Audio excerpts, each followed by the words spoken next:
The content shared in this podcast reflects personal experiences and spiritual perspectives. It isn't intended as medical, psychological, or professional advice. Listeners are encouraged to explore ideas with discernment and seek guidance from qualified professionals when needed. Welcome to Mystican Identity, where we discover the unity in every tradition. I'm your host, the Mystic.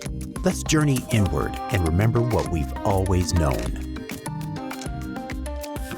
Well, greetings. I'm just going to jump right into it. I've been dancing around talking about my knowing since I started this due to the fact that I've kind of been afraid of getting right down to it. So I've been dancing around a bunch of things, and I've been doing shorts on YouTube, using other people's material and quotes, and I feel like I've been regurgitating books and podcasts that I've digested, and I'm starting to feel that maybe I'm leaving people with this feeling of, so what exactly does this person believe or follow? I guess there's the other part of me that's just kind of has that little bit of fear that people are going to be like, this guy's nuts. But I got looking around recently, and our world now, due to the internet, is full of people sharing their opinions on their beliefs and whatever it is that they're into. So I just figured, hey, it's time that we just kind of get rid of that fear, put it behind us, and throw our hat into the ring. And I guess also in getting down to this, and really laying down what it is that I believe and what it is that I'm trying to talk about, really will free me up for other topics that I want to talk about as well. I guess what I'm really getting down to is, metaphorically, I've been trying to build a house without a solid foundation on a bed of sand. Kind of starting to understand what that metaphor is all about. Before I get started, though, please remember that I want people to continue believing what you believe. I don't attempt to convert or get somebody to trade teams, so to speak. We live in an era where people are able to share who they are with others in a much bigger way. And this is just me sharing what makes me a seeker on a journey and walking on a path to spiritual liberation.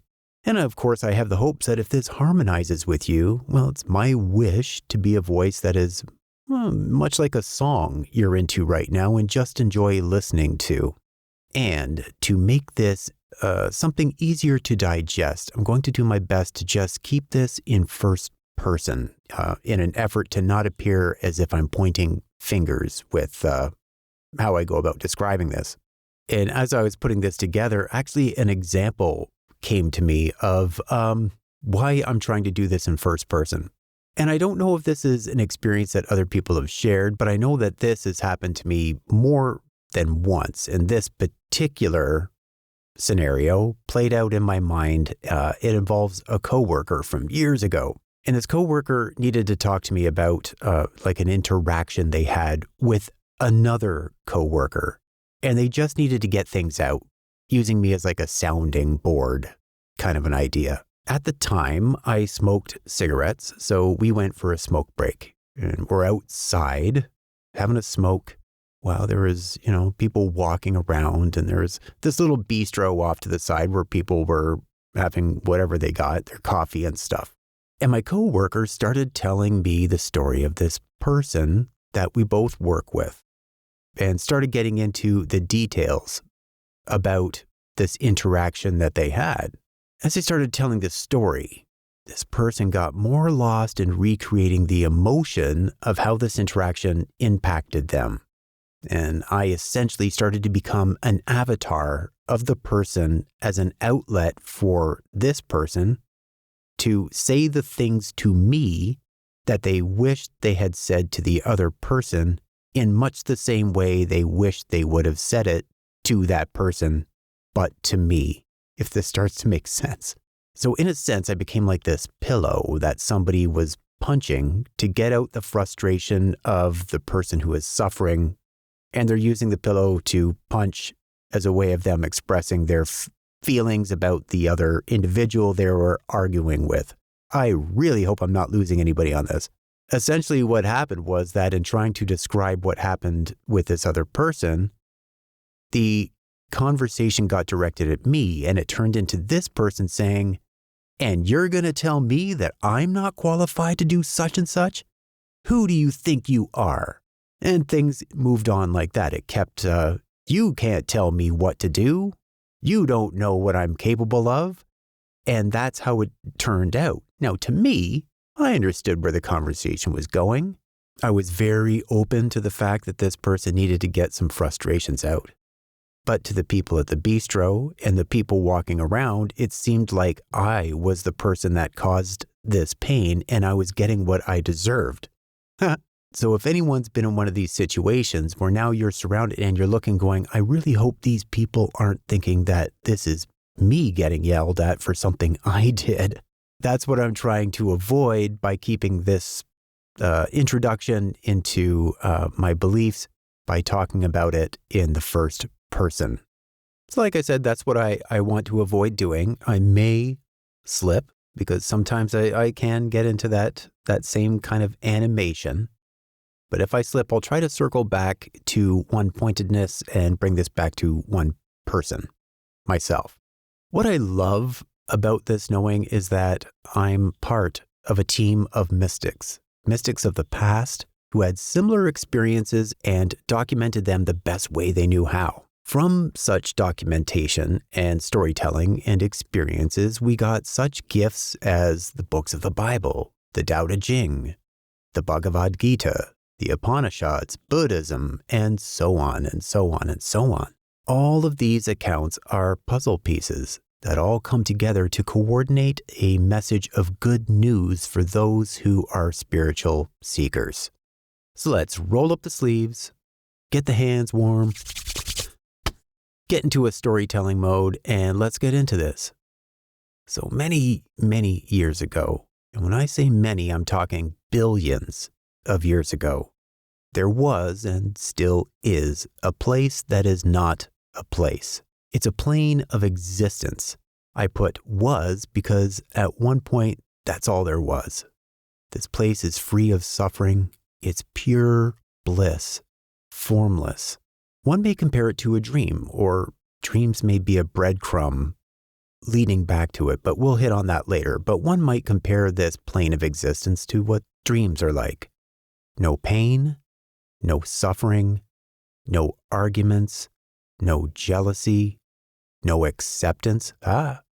Here's an interesting one. It's a really fun one to look at because that sounds terrible. It sounds kind of terrifying. No acceptance. Well, yes. Reason being is because there is only suchness or isness. There are no differences to accept because of the main aspect of this place, which is unity. Easiest way to perceive this is by looking at a fundamental truth of our current plane of existence. And if you understand this fully, you got it. That is, for every inside, there is an outside, and for every outside, there is an inside. That's it. The quote, pre-this, unquote, point of existence I'm talking about was a plane of existence where there is no point. It just is. It's just it. So let's look at this plane from a point of view of someone who's just had a mystical experience in the past and was so impressed by this knowing that they had to write it down. I would have to establish some kind of this versus that comparison in order to understand that in comparison to this.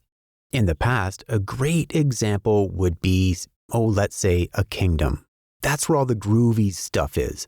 Anyone in this kingdom has access to the best food, the best physicians, the best musicians. It's cleaner. That's a plus.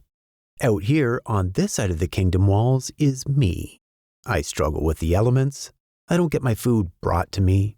There's suffering and disease and discontentment. If only I lived on the other side of the walls in the kingdom where there's bliss. So for my example of this one state of existence where there was and is lack of suffering, we'll just call that the kingdom of bliss. Sounds good. So I was part of this kingdom, and so were many, many others. And remember, this was billions of years ago. And this is where things are going to get fun, okay? This vast sea of others and I, well, our consciousness all were part of a greater whole. A mystic would have attempted to relate this in a storyteller fashion by saying that our consciousness collectively came together under an umbrella, or better yet, a tribe. A tribe of one name. Let's just call that tribe the Divine. The tribe of the Divine. I dig it. That's cool. Or better yet, as if our consciousness are children of the Divine. The Divine is like our Father, and we are like its children because we collectively have spiritual DNA that is shared with the Divine. I like this way of describing it because that means all these other consciousnesses are brothers and sisters in the Divine. One could even personify this as if I'm part of the Divine and the Divine is part of me. Sounds pretty groovy up to this point, yes? So, what happened? Now, I know I'm not in that place anymore. I experience suffering. I experience pain. I experience sadness. And if every inside has an outside and every outside has an inside, then the only way for me to understand this kingdom of bliss is because I have a method of comparison. And if there was once a plane of existence where there wasn't a comparison, an event must have occurred that created a wall or method of separateness between the kingdom and not kingdom. Essentially. Essentially, for that kingdom to become distinct, an anti-kingdom had to be established or come into being. Yes? This means a split or division would have to occur to create this distinction. Why? Well, at some point, no matter how much we cut something into pieces, we eventually get to a point where it has its absoluteness. One might say you eventually get to nothingness, yes, but to understand nothingness, one has to understand somethingness. So it has to go deeper than that. The element which defines it as not that. A mystic may write this as a point where the one can't look at the other, or doesn't recognize the other because it is so entirely pure this, it can't be any part of that. Best example I can really come up with really quick is magnets. If you've ever played with magnets, there is this fundamental point where the one magnet absolutely rejects or repels the other magnet. Mystical writing may describe this as, a kingdom divided amongst itself cannot stand. Yes, that is where this split between divine and anti-divine occurred. And if the divine in the tribe of the children of the divine, for every inside there is an outside, the anti-divine of the anti-kingdom thus has to be the name of the tribe of something or some things. This is where I and many others become actors in this cosmic drama. So this is where I pause and step out of the story just for a touch, just to insert a little old disclaimer. I don't remember these things happening. They aren't things that I recall. They're just revelations, I suppose, that I've had through meditation and reading and following guidance from different beliefs. So, back to our story. So I and many others developed an arrogance. I actually prefer defiance, and I'll come back to that time and time again.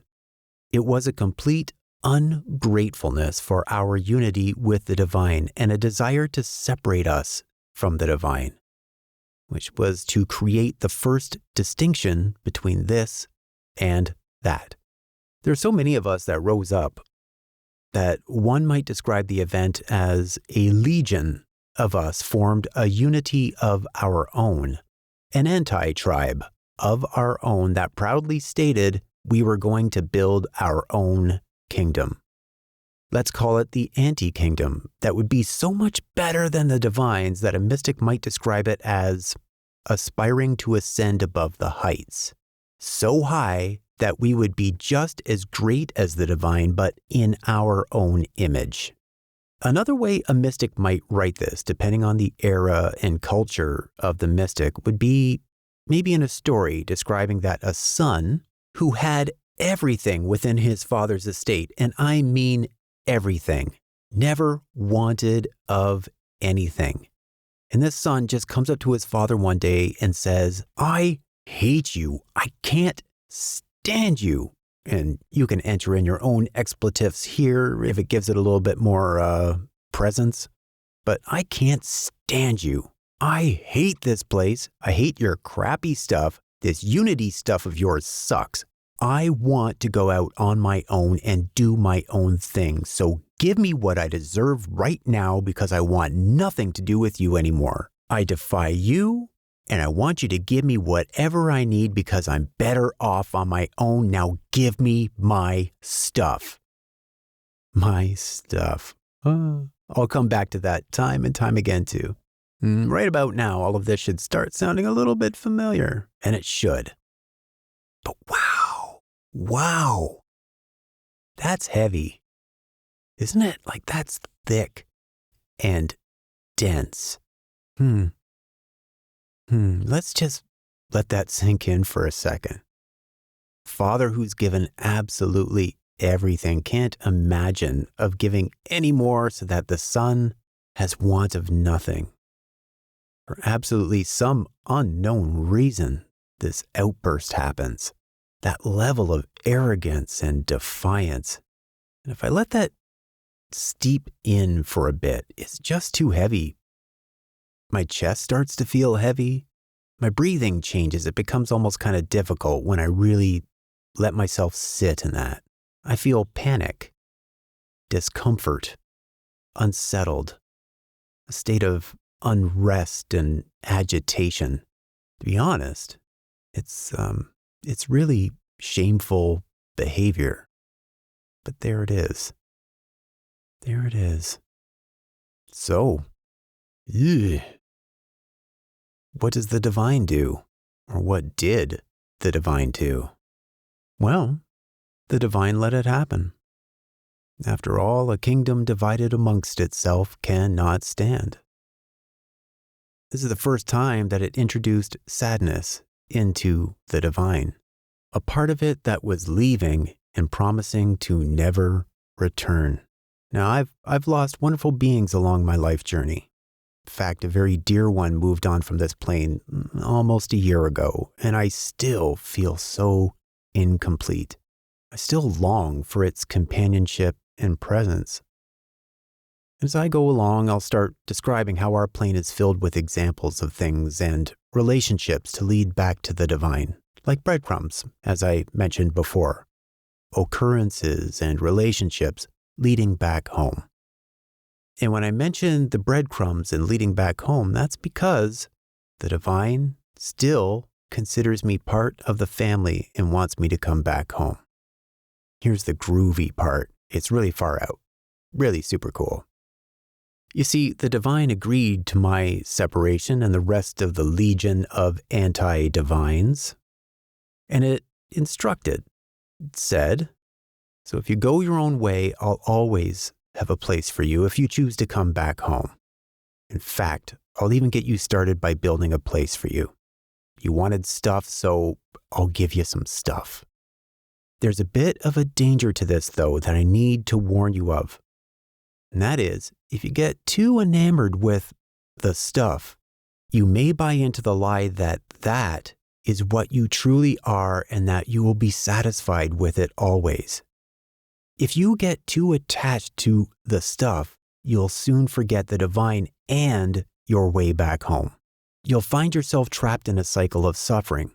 If you buy into the lie of the awareness of separation, you'll get lost in the stuff and forget the divine, your true self, where you truly come from. Don't buy into the distractions. And so the end of this beginning of my story is that I went on my way. I went on my way. I went on my arrogant way. I went on my defiant way. Billions of years ago, along with many others, a legion of fallen children of the tribe of the anti-divine to our anti-kingdom. You can replace those with famous labels that we're all used to, where formlessness became form. Billions of years ago, living cycle after cycle, and each time I complete a cycle, the trick is to carry the memory into the next cycle until I eventually realize that the stuff got me nowhere except more suffering, and I was better off back home with the divine.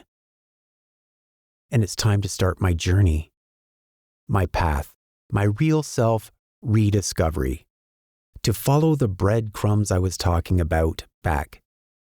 And the beginning of my journey is to recognize my defiance. Now, here's the part. This is, even though I was raised in a spiritual way, I was raised in Christianity and I knew the whole thing about forgiveness.